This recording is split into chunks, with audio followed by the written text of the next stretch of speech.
Welcome back to the Average Jacks podcast, and today we're doing something a little bit different. I'm here in the studio on my own, and the studio have tasked me with speaking about 5 guests that have been in the studio in the last few months and talking about what I learned, what I got, some of the memorable bits, which is going to be a bit more difficult considering I've slept since filming most of these episodes. But hopefully you enjoy, you come along and that it gives you a little bit of a recap or inspires you to listen to a new episode that you've not caught out yet. So let's see what the studio have in store with guest number 1.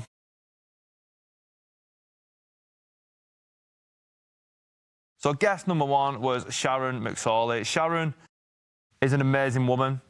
Time in the police force, really high up in there, had a horrific sort of event that happened that led her to being medically retired from the police, and then her story really excelled from there. She got into personal coaching, she became sort of a mindset coach, but really worked on herself in that process, became a lover of art, pursued her passions and found values that align with what she wanted. And, you know, to get over the PTSD that she went through and now be on this journey that she is, I think it's super inspiring and proves that, you know, you can be in a career for a very long time and then find a new alternative and something that aligns more with you any time of life. So thank you, Sharon, for being on.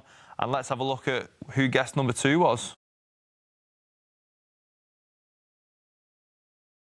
So David Morris, or Dave Morris, as you'll probably know him better, is from Boxing for Better. And Boxing for Better is the charity that has been set up in the Greater Manchester region, specifically Leigh. You know, the story comes from quite a sad story of a young lad who lost his life due to knife crime, and Dave, being in that area, wanted to really become a community leader, do something to help the youth, help the people affected by these crimes. But what that did is it became its own life form, it grew its own entity, and now, you know, the team at Boxing for Better, it was David initially, but now he's got a team of 4. They're dealing with complex SEN, complex challenges, they're working with school students, they're getting into the communities and making a real positive impact. So, you know, in a society where we do a lot for ourselves, to see someone becoming a leadership in community is a really inspiring thing. And thank you, Dave, for all the work that you're doing, and I'm excited to see where it goes next. So let's have a look at guest 3.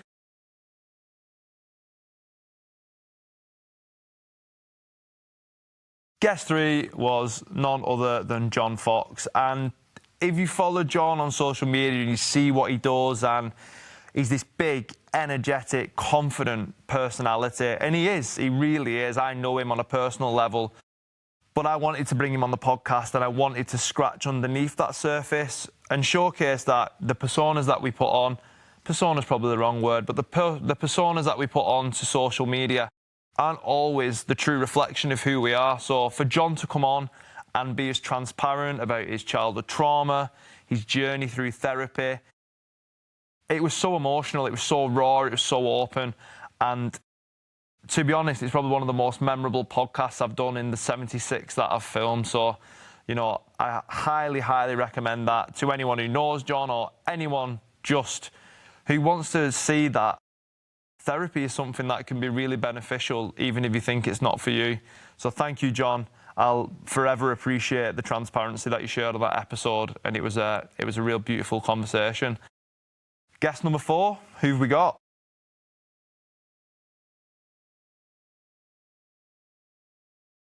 So Max Vernon, aka Maxi Nourish. If you're not aware of Max and you're not aware of what he does, he's on a mission to create the cleanest meal prep company in the UK with Maxi Nourish.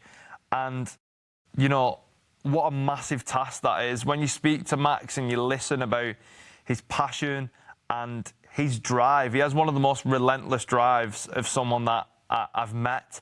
When he speaks about being 100% into the business, he genuinely means that. And that's not to say other people I've met don't feel that way, but Max was willing to go further than most and sacrifice almost his personal identity to create that of the identity of the business. So for more insights into what it takes to be a business owner, especially in, the modern world of social media and what he's been through, and the online trolls that he likes. But it's well worth checking out if you're business centric. So thank you, Max, and best of luck with Maxi Nourish. And finally, let's have a look at guest number 5.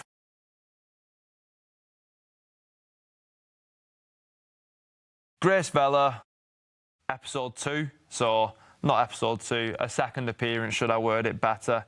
Last time I spoke to Grace, she'd just come out of surgery from, what she thought was like a life-altering, which it was, but almost her footballing life-altering injury with an ACL reconstruction. She talked about the depths that she's been on in the last 12 months, spending over £5,000 of her own money to rehab her knee, to get her back at the top level of women's football and try and be the best version of herself. But alongside that, whilst being the CEO and a founder of Misskick, she had a complete rebrand. She took on a new business advisory group and relinquished control within her own idea and her own project. So, to get a real insight into the mental battle between personal issues and that of a business owner, Grace is a very inspirational woman and someone who is driven to an extent that you would rarely find anywhere else. So big shout out to Grace, and make sure you check her out on Misskicks, and make sure you catch her next season playing for Bolton Wanderers women. So thank you very much for joining me on this brief recap of the last 10 months, but it's been a pleasure, and I'll be forever grateful to the studio for all the hard work that they've done. Peace.